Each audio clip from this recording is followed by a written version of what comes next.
lankidetzari eta elkartasunari lotutako istorio berezi bat, herritatik landutakoa eta pixka bat gure Euskal Herriaren izaeraren eta nortasunaren berri emateko tresna bat, ez?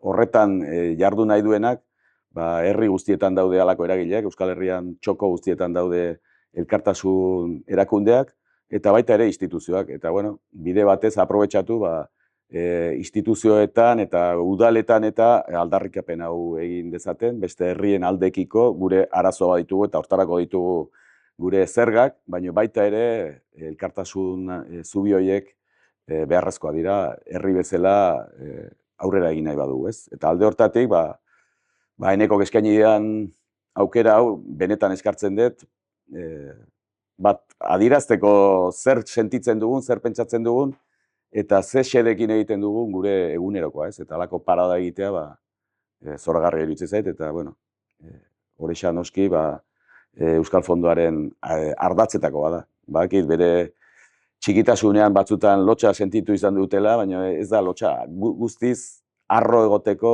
esperientzia bada horixako udalarena, horixako garapena, eskualdea onena, eta, bueno, ni harro sentitzen naiz bertako parte izateaz.